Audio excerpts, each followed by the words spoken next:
اس کی قیمت میں تمہیں 3 لاکھ دوں گا۔ یہ سن کر تو میرے ہوش اڑ گئے۔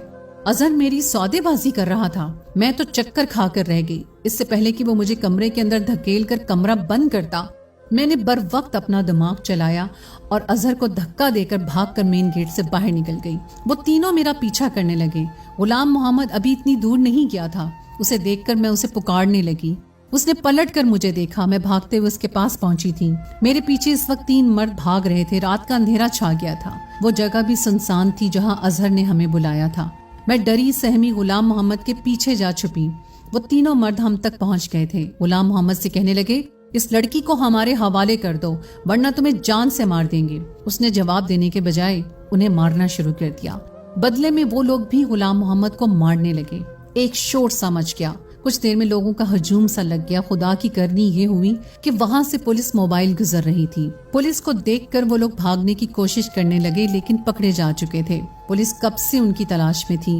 وہ لوگ لڑکیوں کو اپنی محبت کے جال میں پھنسا کر آگے بیچ دیتے تھے۔ اللہ نے مجھے بچا لیا تھا۔ غلام محمد کے ہونٹوں کے پاس زخم ہو چکا تھا۔ پہلی بار مجھے اس کے زخم کو دیکھ کر دکھ ہوا تھا۔ وہ مجھے خاموشی سے بس اسٹاپ تک لے گیا۔ میں اس کے سامنے نظریں اٹھانے کے قابل نہیں رہی تھی۔ وہ ان پڑھ ہو کر بھی باز ظرف نکلا تھا۔ مجھے اپنا آپ اس کے سامنے چھوٹا سا لگنے لگا۔ وہ مجھ سے پوچھنے لگا کہ زارا کہاں جانا چاہتی ہو؟ اپنے والدین کے پاس؟ میں نے کہا مجھے آپ کے ساتھ جانا ہے۔ میری بات سن کر اس نے مجھے بڑی حیرت سے دیکھا تھا۔ میں اس کے ظرف کے سامنے ریزہ ریزہ سی ہو کر رہ گئی تھی۔ میرے ماں باپ نے میرے لیے ہیرا چنا تھا، بس میں ہی اپنی کم عقلی سے کانچ کی چمک دیکھ کر اپنے ہاتھ زخمی کرنے چلی تھی، لیکن بر وقت بچ گئی۔ غلام محمد نے مجھ سے دوسرا کوئی سوال نہیں پوچھا اور مجھے گاؤں لے گیا۔ میں نے غلام محمد کا زخم دیکھ کر فکر مندی سے پوچھا کہ غلام محمد تمہیں ہوا کیا ہے؟ وہ کہنے لگا بس سے اترتے ہوئے گر گیا تھا، اس لیے چوٹ لگ گئی۔ میں اپنے اندر بہت شرمندہ سی ہو کر رہ گئی تھی۔ میں نے اپنے شوہر کا بظاہر دیکھ کر اسے کیا کچھ نہیں سنایا تھا، لیکن اس نے میرے ساتھ اب تک بھلائی ہی کی تھی۔ 2 دن تو میں اسے نظر نہیں ملا پائی، اپنے اندر خود کو لعنت ملامت کرتی رہی۔ وہ اب بھی آدھی روٹی کھا کر میرے پاس سے اٹھنے لگا تو میں نے اسے روک لیا۔ میں نے کہا آپ کھانا ٹھیک سے کیوں نہیں کھاتے؟ روز آدھی روٹی کھا کر اٹھ جاتے ہو۔ میری بات پر غلام محمد نے مجھے حیرت سے دیکھا تھا، پھر اٹھ کر نہیں گیا، چپ چاپ کھانا کھانے لگا۔ اب میں خیال رکھنے لگی تھی، اندر سے تو میں ٹوٹ چکی تھی، اس لیے اپنے شوہر کے سامنے جھک کر اپنی غلطی کا اعتراف کرنا مجھے مشکل لگ رہا تھا۔ میں چاہتی تھی کہ وہ مجھے خود سے معاف کر دے، لیکن وہ چپ تھا۔ رات کو دیر کمرے میں آتا اور زمین پر چادر بچھا کر لیٹ جاتا۔ ایک دن میں نے اپنی ساری ہمت مجتمع کر کے اس کے سامنے بیٹھ گئی۔ میں نے کہا غلام محمد مجھے معاف کر دیں، میں نے آپ کو سمجھنے میں غلطی کر دی۔ ہیرا چھوڑ کر میں کانچ کا سودا کرنے چلی تھی۔ میں روتے ہوئے اپنی غلطی کا اعتراف کر رہی تھی، لیکن وہ اب بھی خاموش تھا، کچھ نہیں بولا، نہ ہی مجھے چپ کروایا۔ اپنا تکیہ اٹھا کر زمین پر سونے لگا۔ میں نے کہا آپ کی جگہ یہاں نہیں ہے، آپ اوپر سو جائیں۔ میں جانتی ہوں کہ میری غلطی چھوٹی نہیں ہے، بہت بڑی ہے۔ میں نے آپ کا بہت دل دکھایا ہے، لیکن آپ نے ابھی تک اپنا اعلیٰ ظرف ہی مجھے دکھایا ہے۔ ہو سکے تو مجھے معاف کر دینا۔ مجھے لگا اب وہ ضرور میری کوتاہی کو معاف کر کے مجھے سینے سے لگا لے گا، لیکن وہ نہ جانے کیوں مجھے ٹکٹکی باندھے دیکھ رہا تھا۔ اس کی چپ مجھ سے سہی نہیں جا رہی تھی۔ میں نے کہا غلام محمد کچھ تو کہیں، آپ چپ کیوں ہیں؟ مجھے ڈانٹ لیں، اپنا غصہ مجھ پر نکال لیں، مجھے معاف کر دیں۔ میں اس کی منت سماجت پر اتر آئی تھی، لیکن اس کی چپ ہنوز تھی، وہ نہیں ٹوٹی۔ ہماری شادی کو 6 ماہ بیت گئے تھے۔ شادی کے بعد جو چپ کا قفل غلام محمد نے اپنے ہونٹوں پر لگایا، وہ میری منت سماجت اور رونا دھونا بھی نہ کھول سکا۔ وہ مجھے خالی آنکھوں سے دیکھ رہا تھا، چپ چاپ لیٹ گیا۔ صبح چند کاغذات میرے ہاتھ میں تھما دیے۔ مجھ پر تو گویا آسمان گر پڑا تھا۔ میں تڑپ تڑپ کر رونے لگی، کہنے لگی غلام محمد مجھے طلاق مت دو۔ میں اس کے سامنے رونے بلکنے لگی، کہنے لگا تم پڑھی لکھی ہو، اسے پڑھ کر سائن کر دینا۔ یہ کہہ کر کمرے سے باہر نکل گیا۔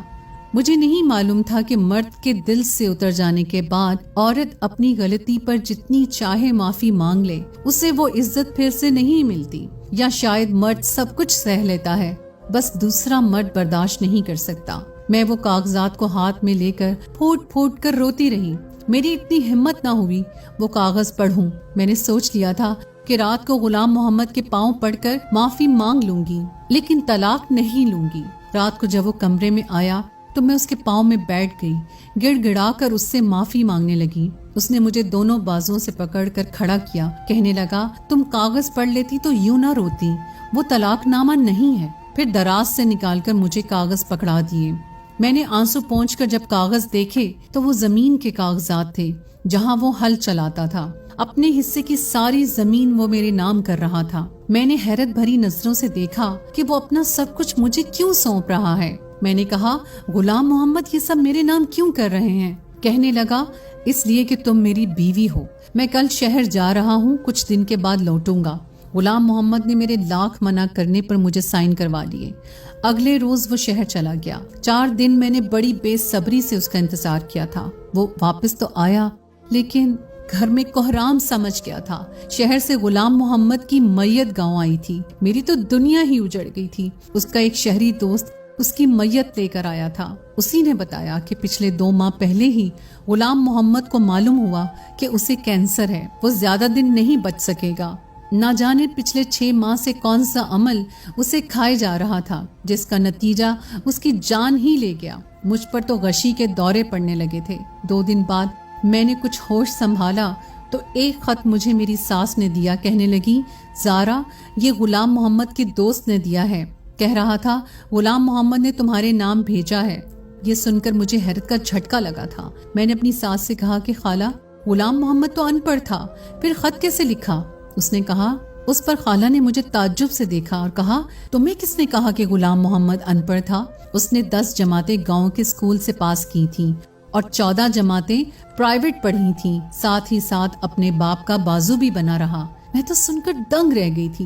میں شادی سے پہلے کبھی گاؤں نہیں آئی تھی، مجھے لگا خالہ کے سب بچے ان پڑھ ہی ہوں گے۔ خالہ کہنے لگی تمہیں غلام محمد بچپن سے چاہتا تھا، کہتا تھا اماں زارا تعلیم حاصل کر رہی ہے اس لیے مجھے بھی آگے پڑھنا ہے، کل کو جب وہ میری بیوی بنے تو اسے لوگوں کے سامنے یہ شرمندگی نہ اٹھانی پڑے کہ اس کا شوہر ان پڑھ ہے، جاہل ہے اور گوار ہے۔ مجھ پر یہ انکشافات کسی ہتھوڑے کی طرح سے لگ رہے تھے۔ آج تک مجھے غلام محمد نے یہ نہیں بتایا تھا کہ وہ بھی پڑھا لکھا ہے۔ میں نے وہ خط لیا اور کھول کر پڑھنے لگی۔ زارا میں نے آج تک تمہیں نہیں بتایا کہ میں تعلیم یافتہ ہوں، کیونکہ تعلیم حاصل کرنا ہر شہری کا حق ہے اور ضروری بھی۔ پھر ان باتوں کو سب کے سامنے جتایا جائے کوئی ضروری تو نہیں ہوتا۔ میں نے جب سے ہوش سنبھالی اپنی ماں کو یہی کہتے سنا کہ وہ تمہیں اپنی بہو بنانا چاہتی ہیں، اس لیے میرے دل میں تمہاری محبت کی کونپل بچپن سے ہی پھوٹنے لگی تھی۔ جیسے جیسے میری عمر بڑھتی رہی میری محبت بھی پروان چڑھتی رہی۔ کب میری محبت ایک تناور درخت کی طرح میرے وجود میں اپنی جڑیں پکڑ چکی تھی مجھے اندازہ ہی نہیں ہوا۔ مجھے جب بھی اماں یہ کہتی زارا پڑھ رہی ہے تو مجھے بھی پڑھائی کا شوق ہونے لگا۔ جب وہ یہ کہتی زارا کو کھانے میں یہ پسند ہے، مجھے وہی چیز کھانے میں اچھی لگنے لگی۔ میں شاید غلطی سے تم سے عشق کر بیٹھا تھا زارا، اس لیے شادی کی رات تمہارے منہ سے سب باتیں سن کر مجھ سے برداشت ہی نہیں ہوا۔ میں نے آج تک کبھی آنسو نہیں بہائے تھے، رونا تو بہت دور کی بات ہے، ہر حالات کا ڈٹ کر مقابلہ کیا تھا، لیکن اس دن تو میں ٹوٹ کر ہی رہ گیا تھا۔ مرد سب کچھ سہ سکتا ہے، لیکن اگر لڑکی شادی کی پہلی رات یہ کہہ دے کہ وہ شوہر کے بجائے کسی اور سے محبت کرتی ہے تو شوہر کا مان اعتبار چکنا چور ہو جاتا ہے۔ میں بھی ٹوٹ چکا تھا، پھر میں نے تم سے محبت بھی بہت ٹوٹ کر کی تھی، اس لیے جب تم میرے سامنے اپنے عاشق سے باتیں کرتی، ایسی باتیں جن پر شوہر ہونے کے ناطے میرا حق تھا، تو میرا دل خون کے آنسو روتا تھا۔ کب یہ غم مجھے کینسر میں مبتلا کر گیا مجھے پتہ نہ چل سکا۔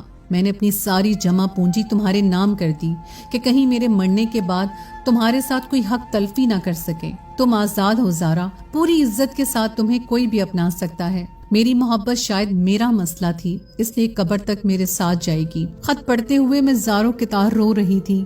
یہ میری کیا کر دیا، کیوں کر دیا؟ میں نے سوچا سمجھا کیوں نہیں؟ میری بے اعتنائی نے میرے شوہر کی جان لے لی۔ میں دھاڑے مار مار کر رونے لگی۔ میری ساس مجھے دیکھ کر گھبرا سی گئی، کہنے لگی زارا ایسا کیا لکھ دیا تھا اس نے؟ میں کیا جواب دیتی، کیا کہتی کہ میں نے کیا کھو دیا ہے؟ مجھے عقل تب آئی جب میں خالی اور تہ دامن رہ گئی تھی۔ میں روتے ہوئے خود کلام تھی، کاش غلام محمد تمہاری جگہ میں مر جاتی۔ غلام محمد تم نے مجھ جیسی خود غرض سے کیوں محبت کر لی؟ کاش کہ تم زندہ رہتے، تمہارے بدلے میں مر جاتی۔ میرے آنسو نہیں رک رہے تھے، میں ہذیانی کی کیفیت سے گزر رہی تھی۔ ایک وفا غلام محمد مجھ سے نبھا کر